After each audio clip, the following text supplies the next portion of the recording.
नमस्कार दोस्तों, welcome to V plus online service. तो दोस्तों डीपीआई से संबंधित खास जानकारी है। यहाँ पर जो डॉक्यूमेंट अपलोड करने वाली समस्या है वो बनी हुई है। लोग बहुत ज़्यादा गलतियाँ यहाँ पर डॉक्यूमेंट अपलोड करने में कर रहे हैं। जो भी निजी विद्यालय जो हैं उनकी फीस विनिमय से संबंधित जो जानकारी अपडेट करने के लिए यहाँ पर ऑर्डर सर्कुलर लागू हुआ है, तो उसे अपलोड करने में बहुत सारी प्रॉब्लम लोगों को आ रही है।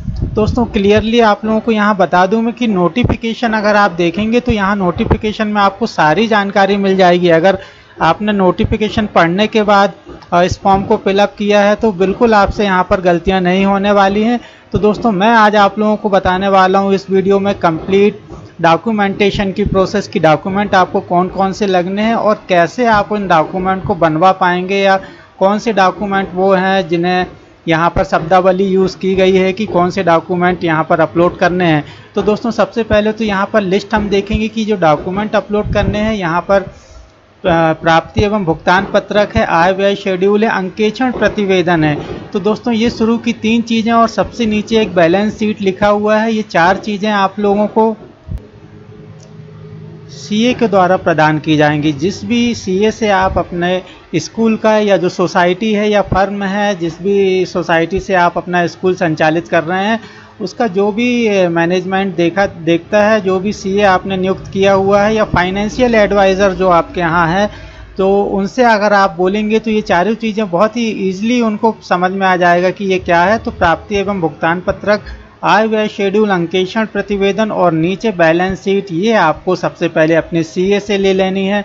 और अभी तक अगर आपने इनको नहीं बनाया हुआ है तो इनको जल्दी से आप अपने चारों सत्र के लिए अलग अलग ये सारी चीज़ें आपको यहाँ पर लगने वाली हैं। तो दोस्तों मैं इसे आप लोगों को ओपन करके एक बार ज़रूर बताऊंगा कि ये कैसे दिखते हैं। इसके बाद नंबर आता है एफिडेविट का, तो बहुत ईजिली आप इसे बना सकते हैं। जो प्रारूप 6 आप डाउनलोड करेंगे, ये आपको दस्तावेज में लॉगिन करेंगे जब आप डीपीआई में, तो वहाँ पर आपको ये सारे प्रारूप जो ये 1 से लेके 6 तक के प्रारूप दिए हुए हैं, 1, 2, 3 और 6, तो ये प्रारूप आप वहाँ से डाउनलोड कर सकते हैं। सबसे ज़्यादा गलतियाँ हो रही हैं प्रारूप 1 को अपलोड करने में।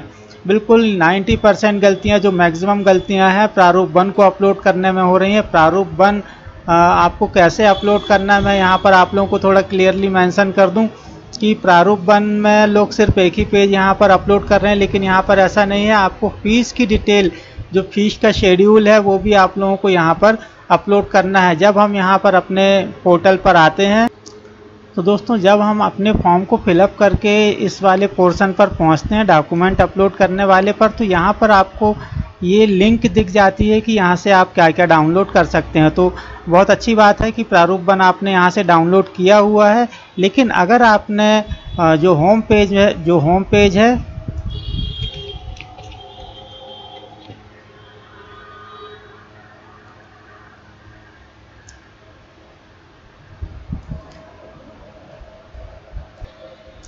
जब हम यहाँ अपने होम पेज में आते हैं और ये नोटिफिकेशन वाले सेक्शन के अंदर देखते हैं, ये जो नोटिफिकेशन दिए हुए हैं, अगर आप इन नोटिफिकेशन को पढ़े बिना ही जो फॉर्म प्रारूप 1 है वहाँ से डाउनलोड करके सीधे उसी को अपलोड कर देते हैं, तो ये आपसे यहाँ पर बहुत बड़ी गलती होने वाली है। अगर आपने इन नोटिफिकेशंस को पढ़ा हुआ तो आप बिल्कुल अच्छे से समझ जाएंगे। तो दोस्तों आपको सबसे इम्पॉर्टेंट है कि शुरू के 2 नोटिफिकेशन तो आपको बिल्कुल ज़रूर पढ़ने हैं, और साथ ही आपको ये नोटिफिकेशन दिया हुआ है फीस विनिमय 2020। जब आप इसे पढ़ेंगे ओपन करके तो आपको क्लियर यहाँ पर समझ में आ जाएगा कि क्या गलती आखिर आपसे हो रही है। तो चलिए मैं आप लोगों को बता दूं कि क्या गलतियाँ लोग कर रहे हैं यहाँ पर। दोस्तों यहाँ पर मैंने सारे पीडीएफ बनाए हुए हैं, देख सकते हैं सारे पीडीएफ आपको यहाँ पर दिखाई दे जाएंगे। तो ये ऐसे ही आपको भी सारी फाइलें बना करके रख लेनी है। मैं अभी प्रारूप 1 की बात कर रहा हूँ, तो प्रारूप 1 मैंने कैसे बनाया हुआ है इसे मैं आप लोगों को ओपन करके बताऊँगा। अभी तो मैंने बताया था कि जो शुरू की जो 4 चीज़ें हैं ये आप लोगों को सीए से ले लेनी है, आपका जो सीए है। और जो अब आपका प्रारूप 1 है जहाँ पर सबसे ज़्यादा गलतियाँ हो रही हैं, इसे ओपन करके देख लेते हैं। तो अभी जो प्रारूप 1 है ये आप लोगों को मैं यहाँ पर दिखा रहा हूँ। प्रारूप 1 इस तरीके से आपका यहाँ पर दिखाई देता है। जब हम डाउनलोड करते हैं तो ये सिंगल पेज दोस्तों यहाँ पर दिखाई दे रहा है। तो आप यहाँ पर सिंपली सीक्वेंस नंबर डाल देते हैं, पहले कॉलम में स्कूल का नाम अपना डाल देते हैं, वित्तीय वर्ष आपको यहाँ पर लिखा हुआ है, और आप यहाँ पर क्या करते हैं, हाँ हाँ हाँ 3 तो दोस्तों यहाँ पर जब आप इस प्रारूप को डाउनलोड करके अपलोड करने की बारी आती है तो ये जो हाँ लिखा हुआ है इस पर तो आप लोग क्लिक कर देते हैं, यहाँ तक ठीक है। लेकिन आप सिर्फ यहाँ पर सिंगल पेज को अपलोड कर रहे हैं, ये यहाँ पर गलत है। इसके साथ आपको फीस की डिटेल और अपलोड करनी है, और वो कैसे अपलोड करनी है, वो कौन सा पेज है जो इसके साथ में लगेगा, तो मैं आप लोगों को बता दूं, उसी से यहाँ पर क्लियर होगा। सबसे इम्पोर्टेंट जो प्रारूप है वो प्रारूप एक ही है यहाँ पर। तो दोस्तों यहाँ पर आप देख पा रहे हैं, ये मैंने ओपन किया हुआ है परिशिष्ट 1। तो यहाँ पर प्रस्तावित फीस संरचना लिखा हुआ है और 2021-22 है ना। यहाँ पर मैंने क्लास मेंशन कर दी है कि किस क्लास से लेके किस क्लास तक के लिए ये जो संरचना है, ये 2021-22 में क्लास 1 से लेके क्लास 3 तक की फीस की संरचना है। इस फॉर्मेट को आपको भरना है और प्रारूप 1 के साथ में इसे अटैच करना है। ये सिर्फ क्लास 1 से लेके 3rd तक की है, क्योंकि क्लास 1 से लेके 3rd तक की फ़ीस एक जैसी है। अगर आपकी सभी क्लास की फ़ीस अलग अलग है तो आपको इसे सेपरेट जितनी भी क्लासें हैं उस क्लास के लिए आपको यहाँ पर इसे भरना होगा। और जब आप PDF बनाते हैं तो इस तरीके से बनाना है, जैसे ये पहली PDF हो गई, इसके बाद ये सेकेंड PDF हो गई जो कि क्लास 4th और 5th के लिए है, और इसमें आपको फीस संरचना भरनी होगी। और इसके बाद अब क्लास 6 से लेके 8 तक की फीस संरचना हमारे स्कूल की एक जैसी है। तो यहाँ पर हमने ये 3 सीटें बनाई हुई हैं और एक के साथ एक इसे बंच किया हुआ है, और साथ ही हमने यहाँ पर एक जो फाइनल सीट होती है जिसमें कि सभी क्लासों का एक साथ मेंशन हो जाता है, वो यहाँ पर अटैच की हुई है, इसे आप देख पा रहे हैं। और सबसे फर्स्ट पेज जो है, जो आपने वहाँ से डाउनलोड किया हुआ था, वो आप लोगों को यहाँ पर रख लेना है। तो दोस्तों इस तरीके से आपका 6-7 पेज जो है प्रारूप 1 में यहाँ पर जाने वाले हैं, तो ऐसा आपको यहाँ पर कर लेना है। इस तरीके से आप प्रारूप 1 को अपलोड करेंगे। अब जल्दी से एक एक करके डॉक्यूमेंट और देख लेते हैं कि बाकी के डॉक्यूमेंट कौन कौन से हैं और वो कैसे दिखते हैं। दोस्तों ये जो प्रारूप आप देख रहे हैं आय और व्यय वाला है। एफिडेविट जो आप बनवाएंगे वो आपको 100 के स्टाम्प पे बनाना है, और प्रारूप 6 जो दिया हुआ है उसी में आपको जो भी टाइप है वो सारी चीज़ें आपको एफिडेविट में टाइप कर लेना है। तो प्रारूप 6 और एफिडेविट जो है दोनों एक ही जैसा है, बस आपको 100 के स्टाम्प पे इसे टाइप कर लेना है, तो ये एफिडेविट हो जाएगा। यहाँ पर आप अंकेक्षण रिपोर्ट या अंकेक्षण प्रतिवेदन देख रहे हैं, ऐसा आपको अंकेक्षण रिपोर्ट बनवा लेनी है, ये सीए आपको बना करके दे देंगे।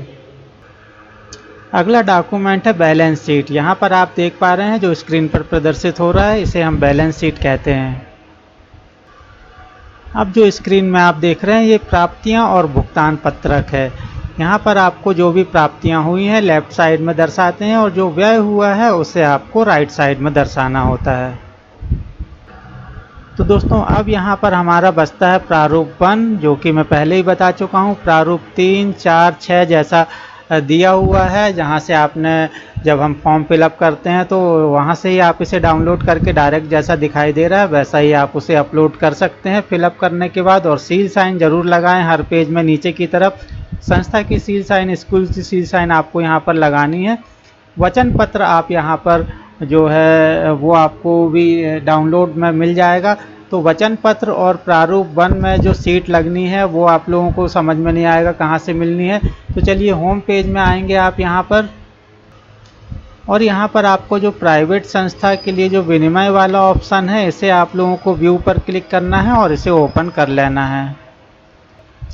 तो यहाँ पर हमारा जो मैनुअल है वो डाउनलोड हो चुका है। इसमें जब आप पेज नंबर 10 पर आएंगे तो यहाँ पर आपको जो ये फॉर्मेट दिखाई दे रहा है परिशिष्ट 1, इसे आप लोगों को प्रिंट निकाल लेना और प्रारूप 1 के साथ ही इसे अटैच करके सबमिट करना है। अब दोस्तों यहाँ पर जो आप इसे जब फिलअप करेंगे तो जो फीस वृद्धि दी हुई है पिछले सत्र और वर्तमान सत्र में, तो इसे आप 10% से ज़्यादा ना करें। 10% से ज़्यादा फीस वृद्धि यहाँ पर निषेध है according to rule of education department Madhya Pradesh. तो आपको 10% से ज़्यादा फीस वृद्धि नहीं करनी है। इस तरीके से आप यहाँ पर अपनी जो फीस की डिटेल है वो फिलअप करेंगे और इसके जस्ट नीचे ही आपको वचन पत्र मिल जाएगा। तो दोस्तों परिशिष्ट 2 में वचन पत्र है। ये दोनों चीज़ें आपको जो होम पेज में मैंने जो बताया हुआ है यहाँ से आप लोगों को ज़रूर डाउनलोड कर लेना है।